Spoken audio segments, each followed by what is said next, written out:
Okay, so this is the OP-1 field kind of overview video after initial first impressions. Might be a little bit lengthy, so apologies for that, but I just want to be thorough with covering all the questions I had, all the questions I've seen online, and yeah, kind of just give my opinion on it after spending the last couple of days pretty heavily using it. So I'll just start with the visual and physical aspect of things. With the OP-1, and apologies for the angle, this is the best that I can do with what I've got. So now we have a headphone jack as per usual and auxiliary input jack, which is generally, your microphones or whatever you're trying to record into it. The power has now become a USB Type-C, which is provided with a cable right here. And so that just slots right in, and it's USB-C on the other end as well. There's no charging brick that comes with it, so kind of just use, if you have an iPhone or any of those newer Androids, they're generally USB-C on both ends, or plug it into a MacBook or something. And then the last thing would be the power. So this switch here actually requires a decent amount of force, so I don't think it's going to really be an issue with accidentally bumping it. Even if you do, there is a system setting that I'll show you that makes it so that it doesn't automatically turn off when you flick it down. Now, there's been quite a few reports or people talking about how the alignment of the keys isn't perfect. Now, depending upon where the camera is, the gaps between these items here may seem to shift because of the angle that it's on. And unfortunately, a lot of videos that have shown this off have been fixed camera angles, so it does give the misrepresentation that everything's out of alignment. Now, for a pretty expensive, really expensive synth, I guess, it's not perfectly machined. I will definitely say that. It's not perfectly machined. Does it mean it's unplayable? By no means. There's no issue from my playing with this. There's no issue with the machining, but it isn't 100% perfect.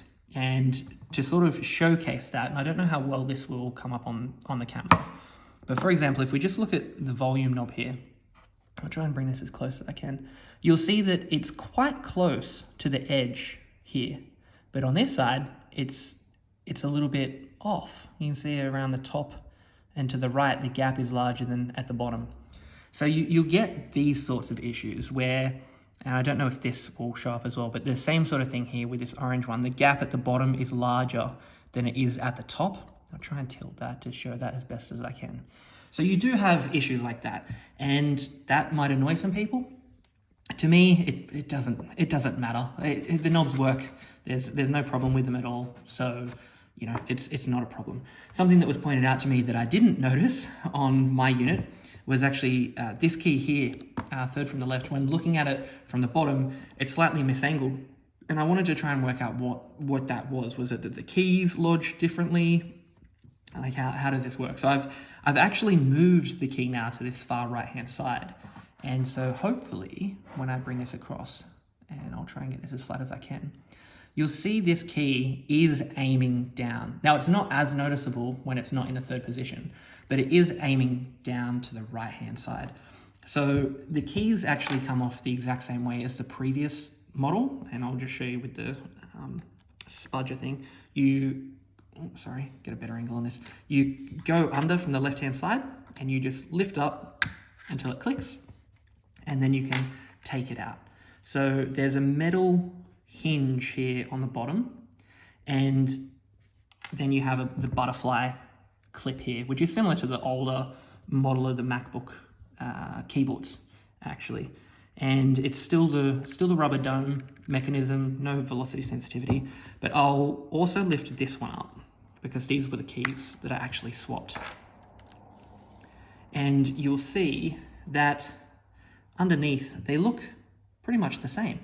All the keys should.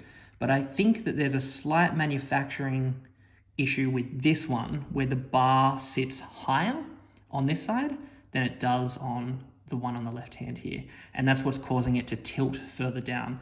I've tried looking at it with my eye, and that's the only thing I can really see. The bars are pretty much the same length, maybe slightly different, But yeah, so if I take this one, which was the key on the far right hand side, and I put it back in, and just for those who don't know how to do this, you slot these 2 pins here underneath there's 2 metal tabs, one on the top and one on the bottom. So you slot these in, and I'll just do that here, into the holes, push that, there we go. You can see now it's like that. And then all you do is you just push this down flat and then give it a bit of pressure and it will clip in. There we go. So now it's probably easier for you to notice how much this comes down. So it's actually the key itself. It's not the key bed. The key bed is fine. I've actually pulled all of these keys off and messed around with them. And it's just the key. So my unit has 1 key, which, I mean, honestly, it doesn't bother me. I just moved it to the side mostly so that any other videos I put up, people would stop commenting about it. But yeah, that's all it is. So some of the keys aren't manufactured perfectly the same, and that may be a deal breaker for you. I don't know how to, I don't know what the solution is for that, because I don't really want to modify my keys, and knowing my luck, I'll shave off some plastic and it'll be too much. So I've just put it onto the end. So hopefully your units don't have the same problem. And I know I'm rambling a little bit here, but I'm just trying to get this stuff back in and do this all in one take. So there we go. And as you can see, this key here now is nice and flat and this one angles down. So as far as the alignment of the keys goes, that is an issue. That is definitely, I mean, it's on my unit. It might be on other people's units. It's been brought up in the comments, so it might be something that's quite common. I guess the solution would be getting a replacement key, but there's nothing in terms of the key bed that is out of alignment. And I've pulled all of this off and checked it all out. I took some photos and brought it into Photoshop and added some guidelines, and everything is perfectly aligned. So that is some good news, I guess. If you get replacement keys, you can just swap them out. Or if you've got one and you're lucky, or none, great. Or you can just move it to the side. But again, it doesn't affect playability at all. Now the gaps between these keys, they do have some wiggle to them, as you will see. And this is probably what people have noticed when they've been looking at photos, because they are just a single point rubber dome underneath these keys, and there is a little bit of movement to them. That is the same for mechanical keyboards. I just think the contrast between the white and the black for the gaps is a little bit more obvious. So aside from that, there's nothing else physically about this that I would say there's a problem with. The chassis or the aluminium housing is chamfered on the edges here. They're not sharp edges. It's about a millimeter. I don't know what that is in freedom units, but it's about a millimeter chamfer along both the top and, yes, the top and the bottom, and it goes all the way around. On top of that, I guess if we're talking about the hardware side of things, these are the Velcro pads. They come pre-installed. You may be able to take them off. I haven't tried to do that because they don't really bother me. And you do get given the other side, which is, this is the soft fabric part. You get given 2 identical rings that are the loops, or the hooks, I should say, the hook Velcro for you to stick to something else. I probably won't use that.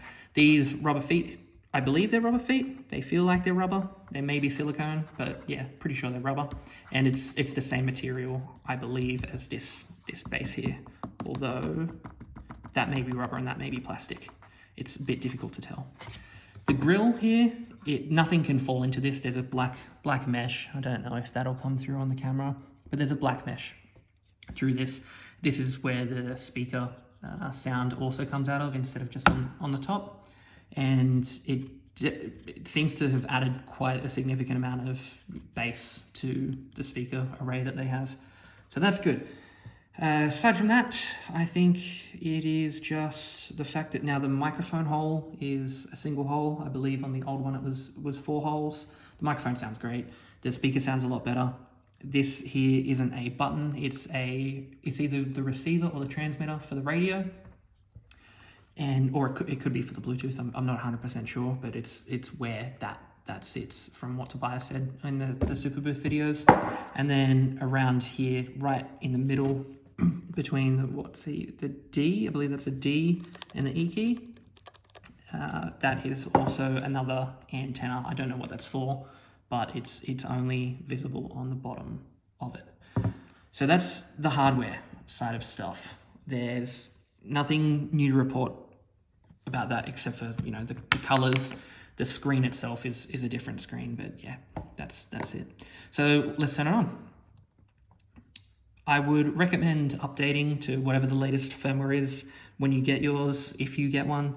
I'm on 1.1.2, and to go back to this power button situation, if you hold shift and press the metronome, it will take you into the settings page. If you go down to system settings, down to the bottom here, it has power off, and the option is delayed. By default, it's instant. That may change in the future, but that's what it is.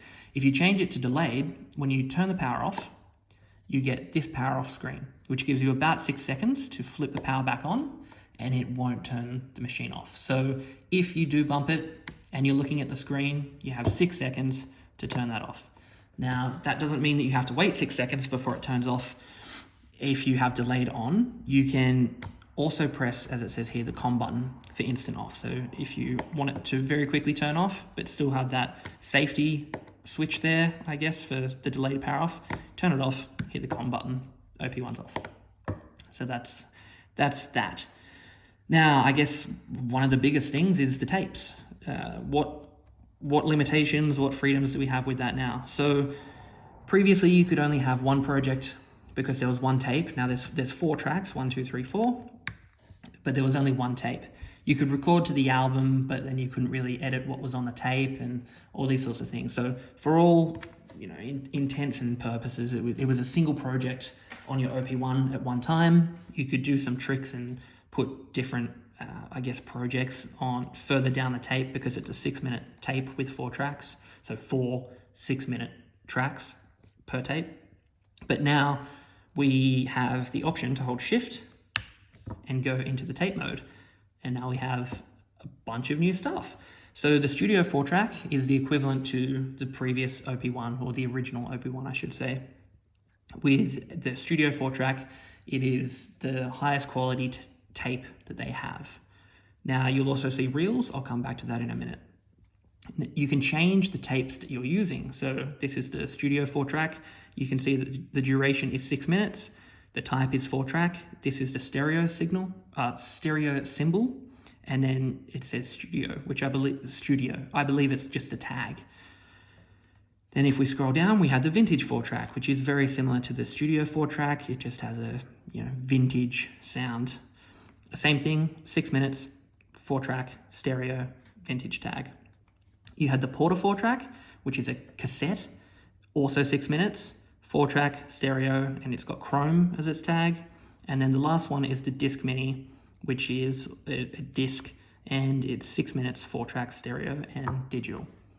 So what are the reels? Well, it's different depending upon what tape you're using, but consider this golden area here as how many projects. So for the Studio 4-track, they're called reels. Same for the vintage 4-track. For the Porta 4-track, they're tapes. And for the Disc Mini, they're discs. So just to show you what those all look like, if I go back to the tape, this is the Studio 4-track. If we go down and we create a new, it'll take a couple seconds. That's what the vintage 4-track looks like. It's pretty much the same as the Studio, but with the golden color. If we go to the Porta 4-track, looks like a cassette. If we go to the Disc Mini, it looks like a disc. Now, all of these have different sound characteristics when you're recording to them. So to demonstrate what that looks like, if I go back to the Studio 4-track, I load that up, we go and we choose a sound. Let's have a look here at, let's go with words, that sounds fine. So we use words, we'll check out, we'll turn off the LFO, turn off that effect, that's the envelope. Okay, there we go. So that's the sound that we have. We'll go back to the tape and we'll just record that to the tape.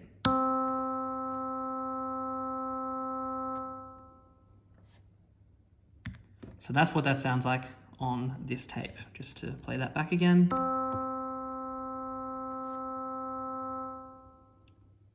Great. We'll now go to the vintage 4-track.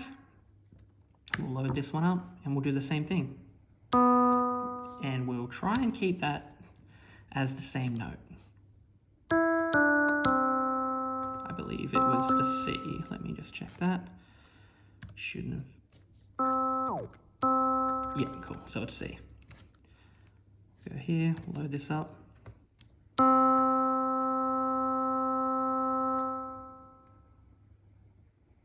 And I'm just going to do this on every tape and then just play them back. So we'll load this one.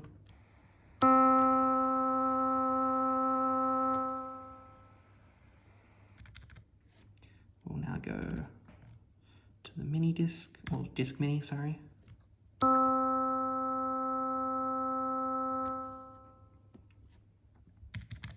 Okay, so you may have heard as I was going through this that they sound different when they're recorded to the tape itself. So the Studio 4-track again, just for reference.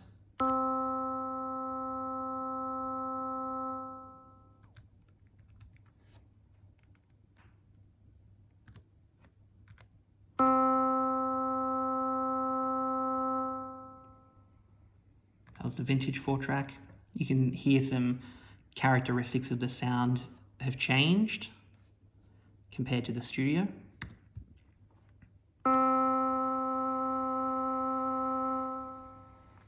You can hear a bit of hiss, some tape warble for the Porta 4-track, and with the disc mini.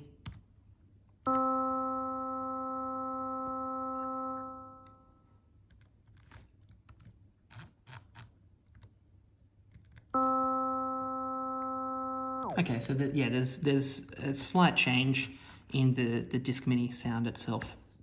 Now, how does this translate? Well, we'll take something that sounds quite different to one another. So we'll take the Porta 4-track and we'll do the studio as well. So you can definitely hear the tape warble in that. So what I'll do is I'll lift that recording and I'll just drop it back down so we still have it. And let's switch back to the studio 4-track. Load that up. We'll go to a new tape. We'll mute the other tracks and then we will dump that on there. So what you're about to hear, well, actually I can unmute these and just hold this down. So what you're about to hear on track 2 is the lifted audio from the cassette, which is the Porta 4-track here. So let's listen to that. So you can still hear the tape warble, even though it's on the studio tape. If we go the other way around, and if we listen to this again. So we take the Studio 4-track recording of that sound, we lift that to memory, drop it back down so we don't lose it, switch back over to the Porta 4-track, load that up, go to track 2, drop that down, jump back to the start, and solo track 2.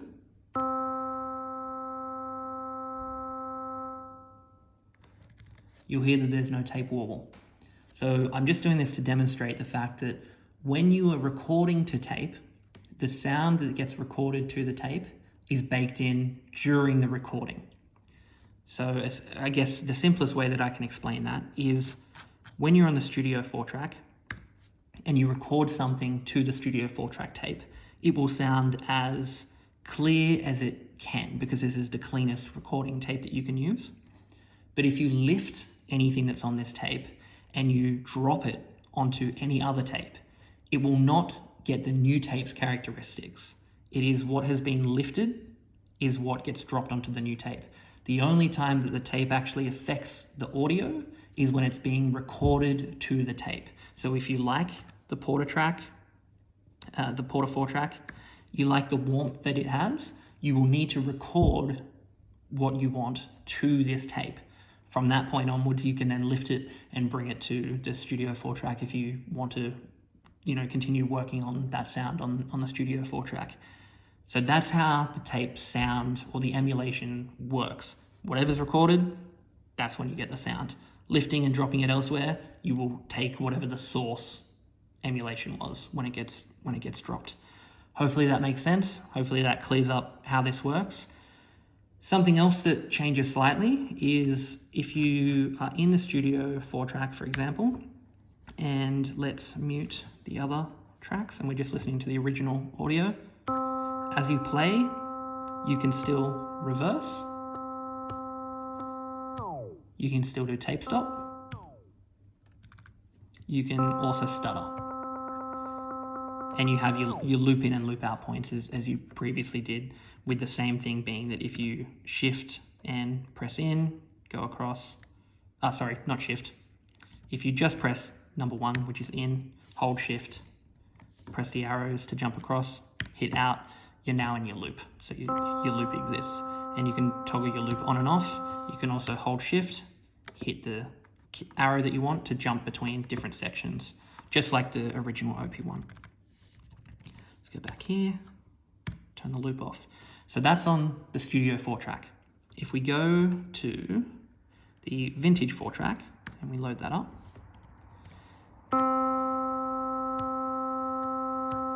turn that off. Okay, so that's what that sounds like. You still have tape stop. You still have reverse. You still have stutter. When we go to the Porter 4 track and we play this, you'll see that it's a different tape stop. It's a much quicker tape stop. You have reverse, and it goes back to the start. I'm not sure, actually let's just check that out. If we have a loop point there and an out point there and it's turned on and we reverse, yeah, okay, so if your loop, that's interesting. So if you are playing the tape and you reverse, it will loop back if you're within a certain range, it seems. That is interesting. So there you go. There's still some quirks with the tapes. And then so that's the reverse and then the stutter. And then for the last one, which is the Disc Mini, pretty much an instant stop. Reverse works. Let's see if that has the same. Oops. Let's see if we go here, out, loop is on, start here, hold reverse. So it goes back. Yeah, so similar sort of thing. If you're beyond a certain region from the start point and you reverse, no, it does loop. But it seems like on the second time, it doesn't. I wonder if we're a little bit further into the tape. Oops. Say about there, and we hold reverse and play. It doesn't loop. Okay, yeah, strange. So yeah, that's that, and then turn the loop off. So that's tape stop, reverse, and stutter. So slight differences depending upon what tape that you're using. And then let's go over how the tape or the reels or projects work. So we'll load this one up. I will go and I will delete this. I will explain all of these in just a moment after I clean this up. Okay, fantastic. So at the moment we are on this reel, which is this project. And if we want to create a new one, we just press new. It will take a couple seconds and it creates a new tape for us or a new project. So we can toggle between which project we have loaded, and anything that you don't currently have loaded will allow you to load it. So now we're back to number 1. You'll see that we have 2 tracks here that are filled in. If we now go to this second one, load it, there's nothing on this. So it is actual separate projects, which is nice. Now do sounds, do they stay saved between tapes? Well, let's find out. If we go here, we press 1, we have that. Let's change to this sound.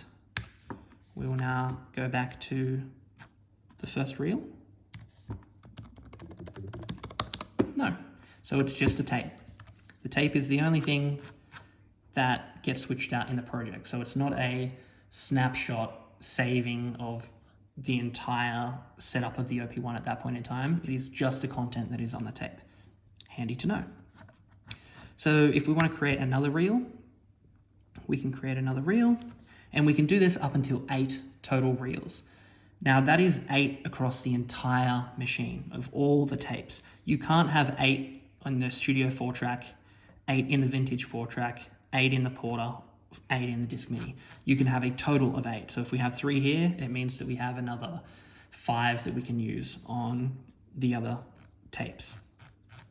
So that's still good. I will take that over having just one tape to play with. How can we, well, you'll notice I'm selected on number 3 at the moment. And actually I'll just continue making tapes so that I can show you what happens when you try to exceed the 8. So that's the 6th,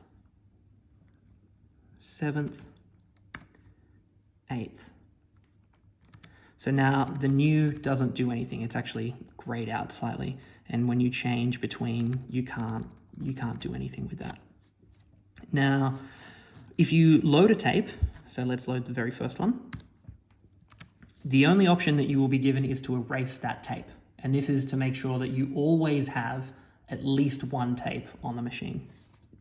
However, if you choose anything else, sorry, and we'll go down here, and you can see that that's your selected one. It'll give a slight red line to the left-hand side here, although I just notice it because it won't allow you to load, and it says to erase. That's just another way to look at it. So you can delete tapes, and it's very similar to erasing the tape previously, where you have to press 1, 2, 3, and 4, and the deletion is instant. So I can go through here and delete that, done. Just go through here, delete all these tapes.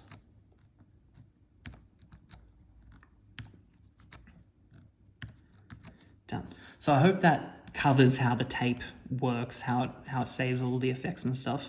The last thing that you can do with the tapes now is you can actually name them. And the way that that works is you use the blue knob to change the character position or the cursor, and you use this gold knob, I can't remember the official name of it, I'm just going to call it the gold knob, to change between, what do we have here? We have hash, minus or hyphen, 0 through to 9, a space character, and A through to Z, I'm assuming. Yep. So those are the options that you have, and in total that would be 1, 2, 3, 4, 5, 6, 7, 8, 9, 10, 11, 12. So there's 12 characters for you to name your tapes. That is the tape in its entirety. I'm pretty sure I've covered everything with that. There's nothing else that I've found with this. I mean, noticing that the tape stop was different between them, and just then how reverse seems a little bit weird. But yeah, that's the tape. Hopefully that answers all of those questions. And then also, just to make sure that everyone is clear on this, when you finish naming your reel or tape or project, whatever it is you want to call it, make sure that you hit OK. If you don't hit OK, it doesn't save the name. Okay, that is the tape. Now, something UI-wise that has changed, if we go into any of the synths here and we turn a knob, you will now see that it tells you what the knob affects. So this seems to be the FM amount, so the frequency modulation amount. The gold one is the frequency itself. This is the topology, which is essentially the ordering of these individual things. And then we have the detune amount. So this cannot be turned off.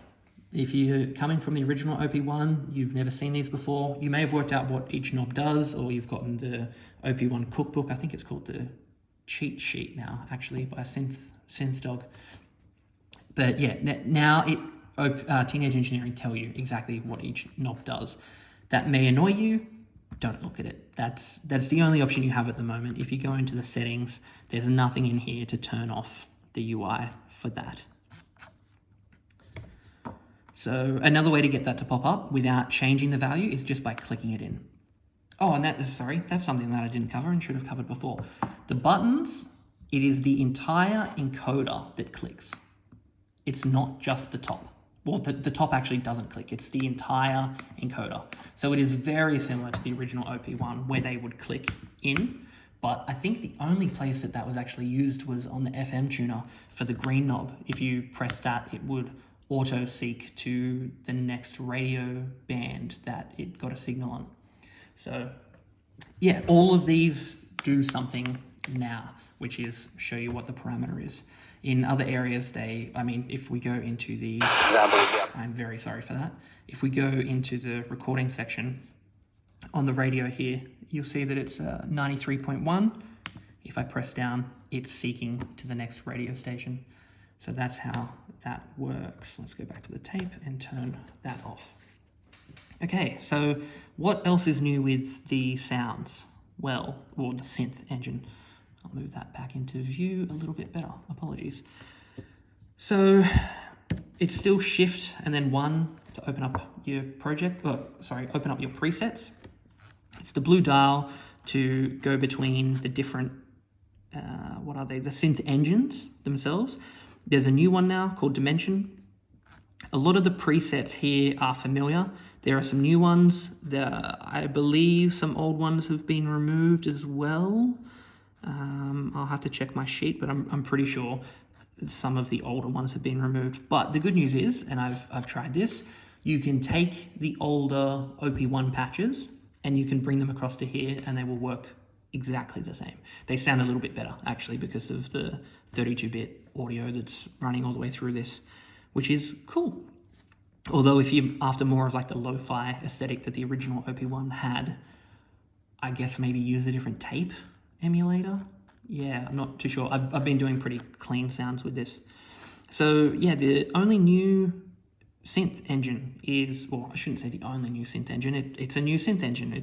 That's great. Thank you. Is Dimension. And we have a couple of different options here. I know there's videos already that have sort of covered how this works, and the Superboost video covers it as well. So there's a waveform on the left-hand side, and this will blend between the different types of waveforms. So it goes from noise down to a pulse wave. Well, it's a square wave, but the pulse width is different to the actual square wave, which is just below. You then have a saw wave that goes up, and then you have a sub saw wave as well, and then it goes back down to noise. You have on the golden knob here, you have the stereo width, and you can see that resembled as well in the images here. It creates, a faint blue outline around there. I'll actually change this down to, let's go here.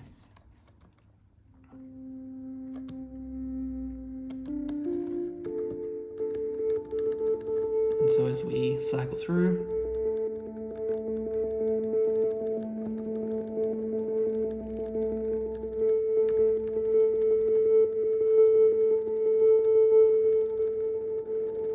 obviously this is just one preset. It's got the mother reverb on it at the moment.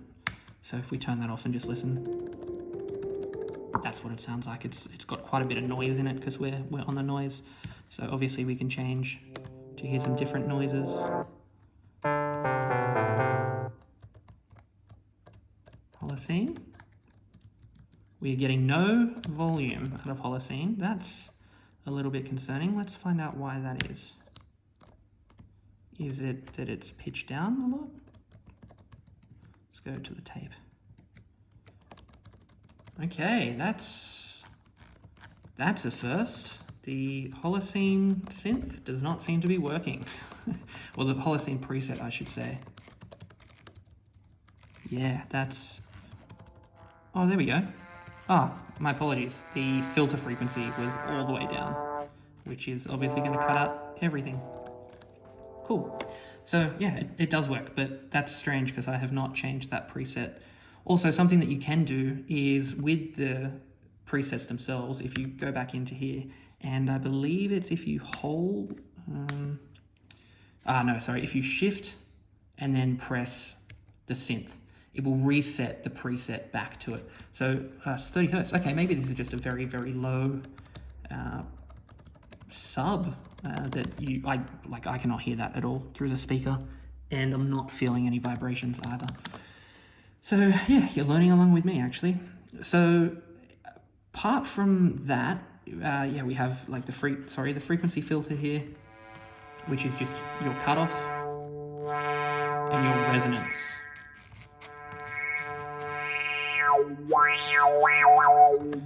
Everything can be affected still by the different LFOs that you have. So element, I'll just run through them really quick.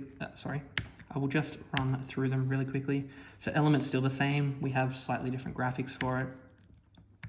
MIDI is the same as well. You just choose what you're going to be affecting via the MIDI with the CC. So CC 1, 2, 3, or 4 will affect this item here, and holding shift is going to adjust the actual destination and then what parameter on that destination.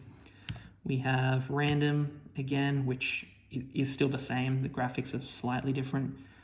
We have the tremolo, which is the same again, slightly different graphics.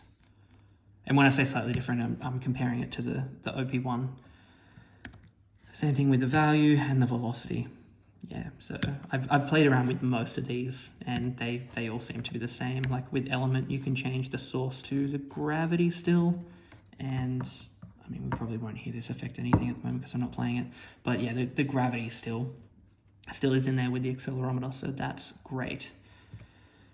So that's this synth, the new Dimension synth. There's a video online, I can't remember who it is that did it, that covers a bunch of different presets and how this all works, but just thought I'd give an overview of it. So then we have the drum synth. Well, sorry, the drum machine, I guess. And we have the usual culprits, the D-box and the drum. So the D-box has, hey, we've still got Cuckoo's preset here. So these are still all here.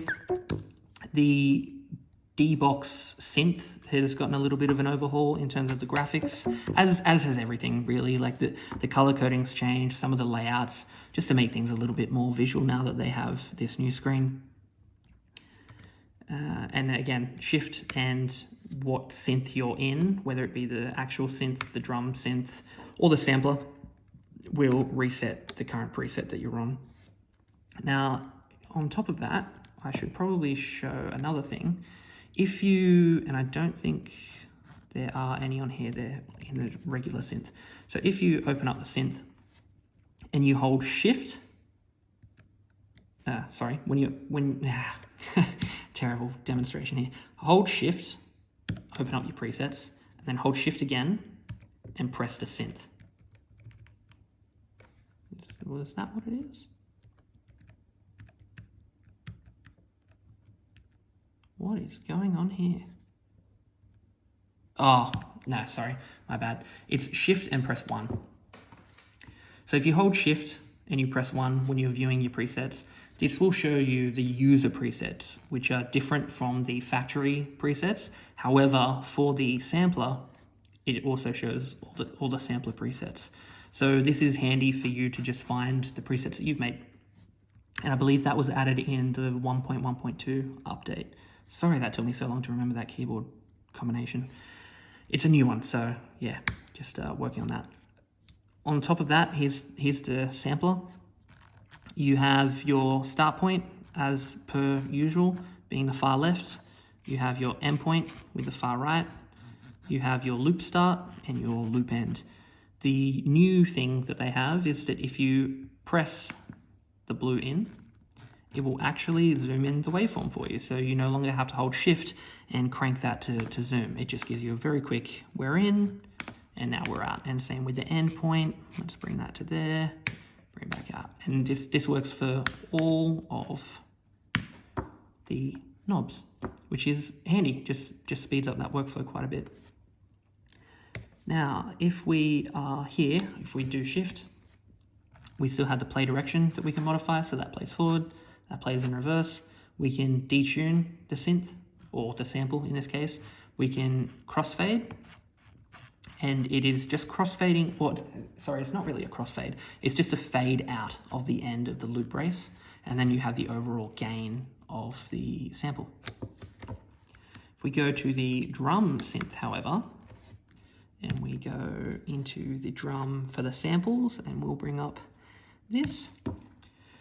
This is slightly different now. Obviously, all of the sounds in this are stereo, and you can change with these knobs here, and this is the same as the original one, but with the stereo, you can do some cool little things. So you can change the pitch of the sample. Just bring that down a little bit. You can change the start point of the sample, and it is based on the end point of the next sample, as you can see here. So if I bring that through there and I change the start point, it will zoom in. And same thing, you can just press it if you're trying to get, you know, sample accurate. Yeah, it's pretty high resolution. And then you have here the play. So we're playing forwards, we're playing forwards all the way through, which is just your one shot. We have the gated forwards, and then we have the loop. So just continue to play back. If you hold shift, we have the new features, which is the mix knob here. So this is what's on the left channel at the moment. It's that clickiness. On the right hand side, it's got more of the bass. And so you can blend between these two. In the middle is obviously a perfect mix between both. And this is also your panning. So if you click it down, sorry, I should have made that more obvious. So normal, it just fades between two different, the top and bottom track, or the left and right channel, and it will then play it out as mono. And if you press the button in, whoops, it's now your panning. So that's far left, that's far right. Obviously this speaker is mono, so you won't be able to hear that too much, but you will hear the attenuation. Also with shift held down, you can change the attack. Make it less clicky, more clicky, depends on the sample that you're using really, but you should know how attack works, turns most things into more of a pad sound. You can gain each individual section, or each chop that you've made, and then this is your play. Again, you can play it forward, you can play it back. So yeah, that's that. It also will show you what note you're on as well, in case you've forgotten what you're editing. So yeah, that's the drum sampler now with the stereo stuff. I just reset that patch so that I don't botch everything up. There's a few new presets here, a couple of old ones, and then with the D-Box, this is, yeah, there are a couple of new ones there actually. I'm pretty sure NRM Beats is new. Obviously Applefly and Cuckoo, Lo-Fi, Opines, and I think Vox Bass there from the previous OP-1. The tape we've already covered. The mixer now it's just a graphical overhaul really. You still get to set your volumes per track on the tape that you're using. You can change your panning for it with that. And yeah, I'm pretty sure that's it with these. Oh, and muting. You can mute the tracks as well from inside of here, which is nice. Now that's your mixer view at the top here. Under number 1, under number 2, you get your EQ.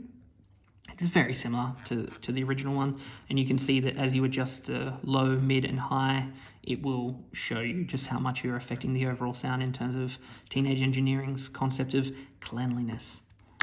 Number 3 is just your global effects for the tape. So this is the nitro effect. Again, same as before, just a different color scheme. I'll actually run through all of these because there is some slight differences. So this is the cow, or the quo. It's usual, same thing, just different color in terms of the accents and stuff. You have the delay, same as before. You can change the range. It will tell you in milliseconds what that is now. You can change the speed of the delay. You can change the feedback of it and the input. Grid, Again, it's got a slight little overhaul. It seems like there's more easing now on the actual shape. And then you have your Z index, X, Y, all the usual stuff really. Now Mother is brand new. Mother is the reverb that they've added, and it sounds quite nice actually. Let me change into a different sound though, so that it is a little bit nicer on the ear. Moonweed, a classic. Okay, so we'll use Moonweed. We will go to the mixer. We'll check the reverb. Also, we might just check what this has. So Moonweed has a delay. We can turn that off. It has an LFO. There we go. We'll turn that off. We got the envelope. Great. So now this is Moonweed without the reverb. Turn it on. Pretty nice. So the distance is the overall reverb tail, I believe. And you can also do a mix so it's completely dry, completely wet. And you can hear that reverb goes on. Okay, then we have the gate, which it's almost like, I don't want to say terrible parenting, but it's like mother's there, mother's away, and we have a child gate. But how that maps to the sound is the reverb itself will only be let through if it exceeds a certain volume.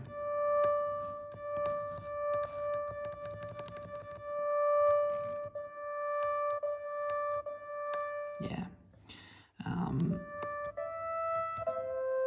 It may be time, actually. I'll be honest, I haven't played too much with the reverb. I was using the TX6 to do the outboard reverb, which sounds very nice, by the way. And then the color. Let's bring this mix down.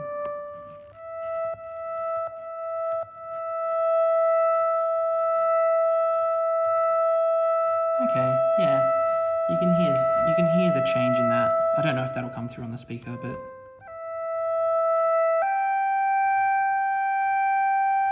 yeah, there's definitely a change in sound there. You have to play with the actual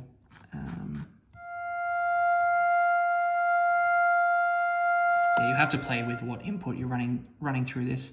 But that's the Mother reverb. Very nice, a lot nicer than Spring, which is still there, by the way. We haven't lost Spring. It's good. Nitro has got a little bit of an upgrade as to how it looks.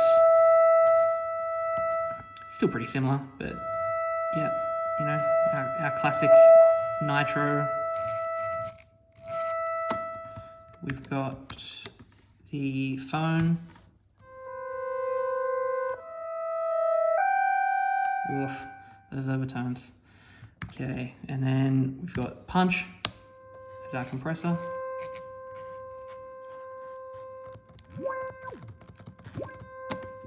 And we have Spring.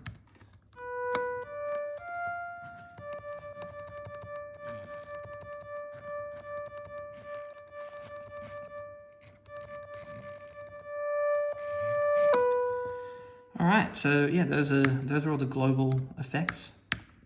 And then we have the mastering compressor. You know, this is all on the mixer, by the way. On number 4, we have the compressor's release time, the drive for the compressor, the overall peak for the right-hand side, because now we're in stereo, and then the left-hand side. In terms of shift, we have shift lock, which will just lock both of the faders together. So if we bring this down to 69, nice, and we move that, everything moves relative and they will catch up to one another.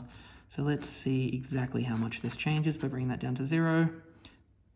Sorry, let's bring that up to 5 and we'll bring this down to 95 and we'll go up 96, 97, 98. Yeah, okay, so they move in increments of 1. It doesn't seem to be logarithmic.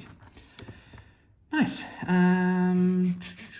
Yeah, so that's all the shift functionality for the mixer. So we've covered the synth, the drum, the tape, the mixer.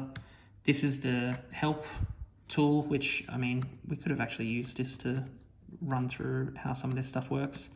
But yeah, that's the mixer. The help for, so if you're in something and you hold down the help bubble, it will tell you this is the patch that you're on. The asterisk denotes that you've edited this patch, and then this is letting you know what page for the current engine that you're in it's going to edit. So this is the synth generator itself, this is the envelope, this is the effects, and this is the LFO.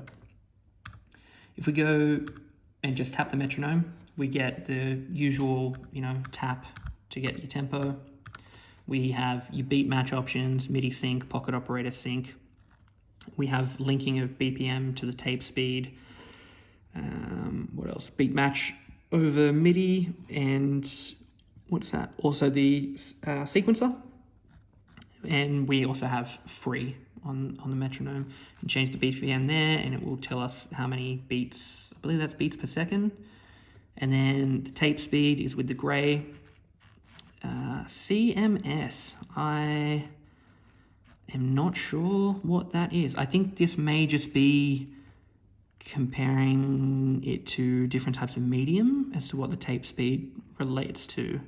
I haven't actually seen those. And then we have the overall volume of the metronome, which also, as per usual, well, let's go back to the tape and we will mute everything. Play it back. It's the metronome. And as per usual, as the volume comes up, the pitch comes up. And then we have nothing.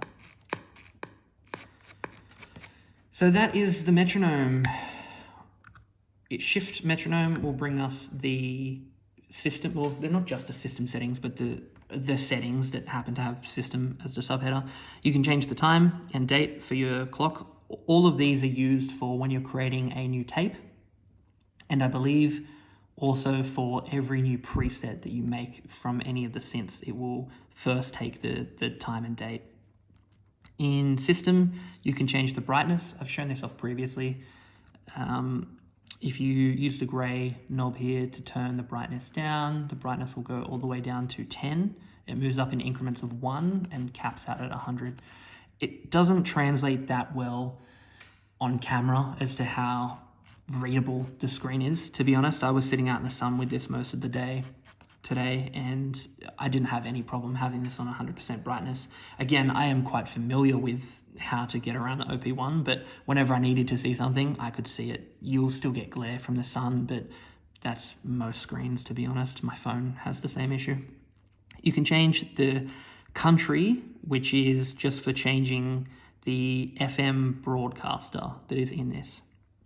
So I live in Australia, so I have to set it to world. The other options that you have are Japan, the US, and then world, because I'm not in either of those, obviously.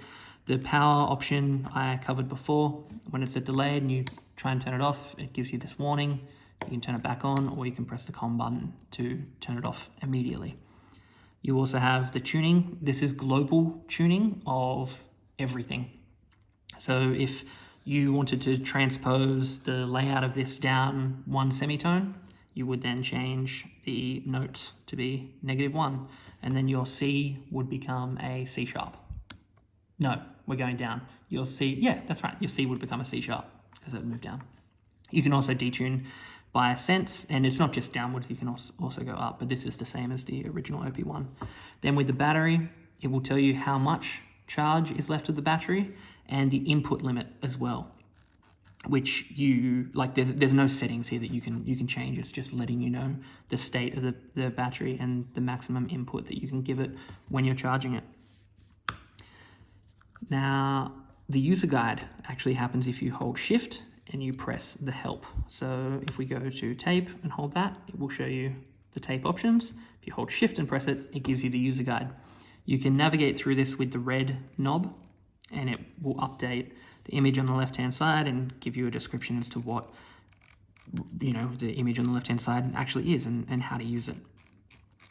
So that is nice, actually. And then you can scan this and it will take you to the actual guide. Well, it's pretty much the same manual that they give you in a little booklet. So yeah, you can navigate like that, or you can also navigate up and down with these keys here. So that's the user guide. What else is of importance? I guess I could show how to save a preset. So we're in Moonweed at the moment. If we wanted to modify that, let's say we go in here, change the amplitude, the phase offset, sorry, the pulse width offset, just the filter and the modulation. Great, that's a horrible sounding preset. Good job. Let's save that. Hold down number 1. Or you can hold down anything really, but we're just holding down number 1 and it's going to save it. Cool. And what I mean by you can hold down anything, if I am in number 3, I want to save this preset because I'm in number 3, I hold down 3 and it will come up. So back to number 1, shift 1, you'll see here snapshot. And as I said before, it's taken the date and it's put it in here, and you can use the blue knob. You can press this here and then you can use the blue knob to shift your character, just like renaming your projects the exact same way. You can also delete individual characters if you'd like to clear it out first and it's faster. If you cancel, it comes back. If you delete everything and then you hit OK, it saves it. So that's how that works. I don't believe you can delete from here though. So with the tapes you can erase. From here, I don't believe you can do that. But this, I can actually show the example now. So you can see we have all of these other presets in here.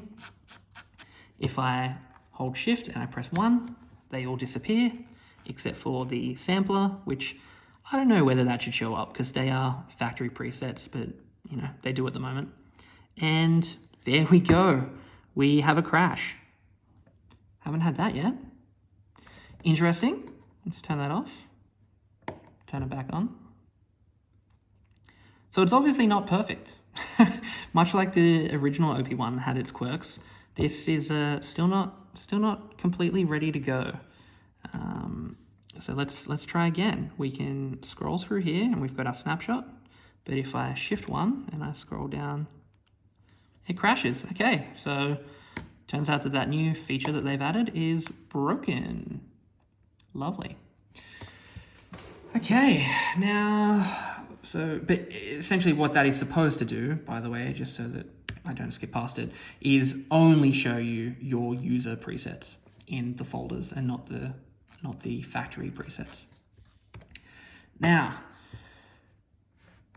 sequences. The new one is hold. I've already done a video on how that works, but just as a quick overview, if you go into the hold sequencer, which is done by holding shift and pressing the sequencer button, going down to hold and pressing it again, the blue knob will allow you to choose the range at which this sequencer is going to hold notes. So at the moment, the lowest note that I have here, well, let's go here. Yeah, so we're at C. Let's pitch it down. You'll see as I hold this, or as I press it, it will now hold that note. Anything I play above it, whether I am, they'll all play. So it's still holding this bass note. I hope that's coming through, unless I press it. So if you are using this for low octave drones, this works pretty well. You can press what note you'd like it to hold. It will hold it. You can play things over the top, whether you're in this mode or not. Now I will pitch this back up a little bit, increase the range. That's now holding. That holds 3 notes at the moment, and I'll turn the volume down and we'll see how many we can actually hold.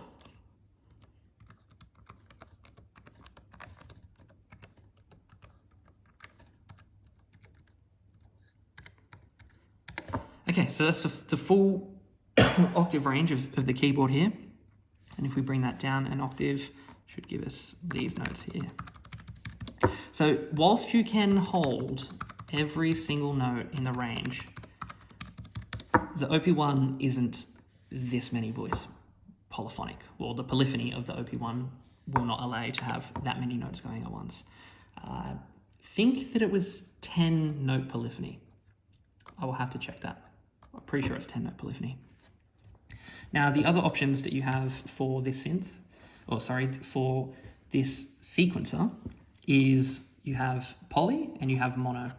Mono, when you have one note held and you press another note, it will toggle. If you press the same note again, it will turn off. Same thing with poly. If you press the same note again, it will turn it off. When you, regardless of if you're in poly or mono, if you have notes held and you turn the gray, it will transpose what has been held. So you can change, you can change chords if you'd like to change chords. Turn that off. So C major, and then we shift that around.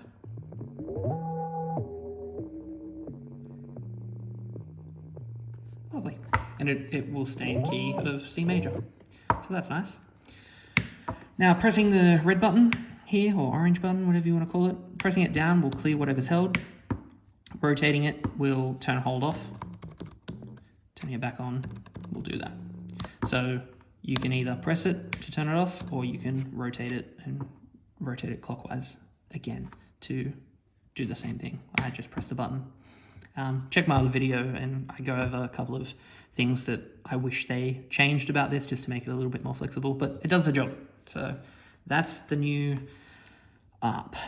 Everything else is identical. There's some graphical changes, but the way that the rest of these sequences work is the same. Good old endless is there. All the goodness. Finger guys, look at them, different color, giving you a little bit of a side eye there. And then for the drum as well, with finger, we've got the drummer boys. So they're all back. The gang's back together. Now let's go over the input side of things. Hold shift and go into input. We have the OP-1 mic, which is over here, and you change the input with blue. So this is where the mic comes through. You can see the sounds. I remember there was an old trick where you could sort of scratch this to get some scratchy sounds for your OP-1. You can obviously change the threshold for when you want it to trigger recording, and you have your input gain. You obviously can't attenuate it any lower. You can only boost.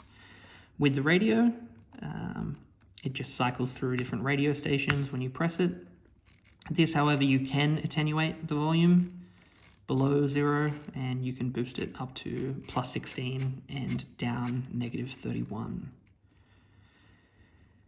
Same with the trigger threshold there. Now for USB, this means that your input is going to be sampling via the USB-C. So if you have another audio device or a computer, or anything that is sending audio out via USB-C, like the TX6, you can have that being recorded into the OP-1 via this here. And you just have the same trigger, attenuation, or gain control, trim, pick a name. And then last we have out-in, and out-in is just whatever is, like whatever the OP-1 is hearing. It's a loop back essentially. So whatever's coming out of the OP-1 is going to be recorded in. So that's one way that you can bounce down multiple tracks onto a single track if you'd like to do that. So that's the recording options. We have the album as per usual. We still have the A side and the B side for the album. We have stereo mix down, and we can change that with which knob is it? One of these. Oh, okay. No, we're fixed with the stereo. I could have sworn that there was a way to make that be mono. Let me just check by changing the tape. Yep. No, that's going to change that to out of there. New tape. Disc, I should say. Album. Stereo mixdown. Okay, nope, I am wrong. It's only a stereo mixdown, which is good, I guess. So with the blue knob, we can change between the recording to the album or transmitting via the FM transmitter. Pressing the live button will start the transmission, and there was a demo with the OB4 showing that it also transmits the OP-1's name as the radio station. We can record to tape, we can stop the tape, we can flip the tape over, all that good stuff. So then the last thing to cover is shift com. Now, Shiftcom is more of how to use this as a controller or connect it to a computer for adding patches, transferring albums, all that stuff. So if we just go Shiftcom and we go into the MIDI, we can choose the MIDI channel that the OP, so this turns the OP-1 into a MIDI controller for external synth, your VSTs, whatever it is that you want to control with MIDI. You can change the MIDI channel. You can change how it's being clocked, whether there's no clock, whether you're taking the MIDI in to sync this, or you're sending the clock out, or you can sync both ways. Same with notes. You can either send no notes, you can send notes, you can receive notes that are coming in, you can send notes out, or you can do both. And then other is, I believe, the CC channels and the SysX channels, or SysX messages is what other comes down to. Let's go back into control. This will make it act purely as a MIDI controller just for these keys. So it's just the piano keys. You can change the knobs to be absolute or relative, and you can choose whether the octave keys act as octave keys. Oh, talk, Aaron, it's getting late. Octave keys act as octave keys when it's connected to the computer. Otherwise, they don't send any messages at all. Then we have the list. Now this will show you the devices that are connected to the OP-1. So if we go to, I believe, let me just check here. Going to com, advertise.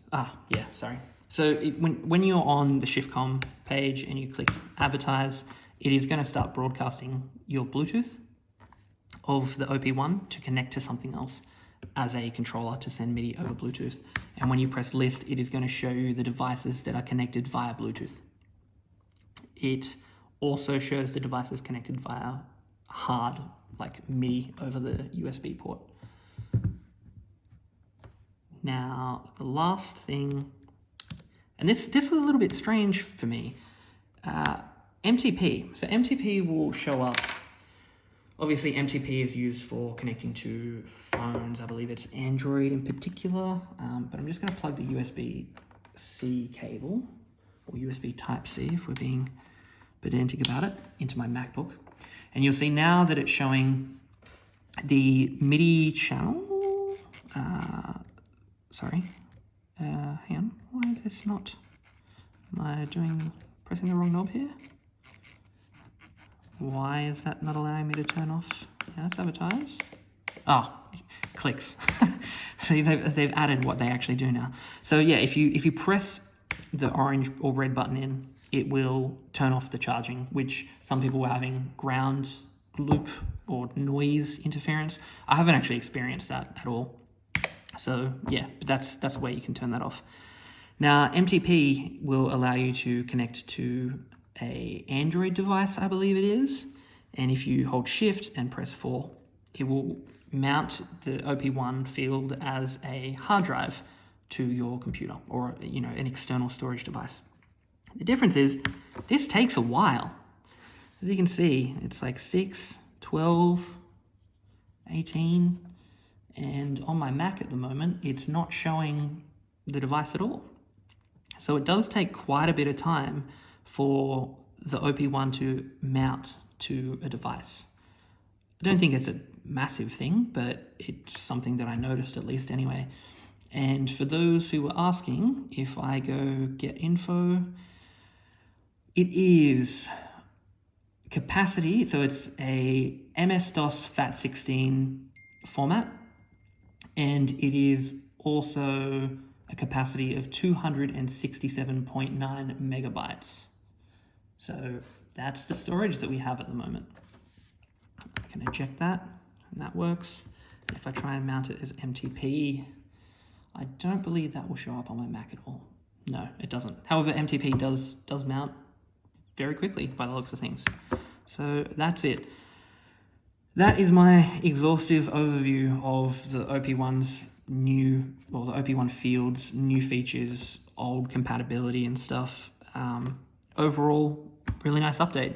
It has worked flawlessly for me, with the exception of that showing the synth presets for user presets when you hold Shift 1, but that also was the most recent update they pushed out, so hopefully they bug fixed that. Everything else has been great. The recording from the internal microphone is awesome. Pops and clicks in terms of on the tape, lifting, dropping, recording, overdubbing, even running to outboard gear like the TX6. I haven't had any pops and clicks at all. If there have been, it's been on my end because I've messed something up. So that's gone, which is great, because that was a problem with the original OP-1. Even though they pushed out that update that did help a little bit by fading every time that you sliced the tape, but now it seems to be completely alleviated, which is fantastic. So that's the overview of the OP-1 field. I hope that answers most of the questions, if not all of them. Hope you get your hands on yours soon. Bye.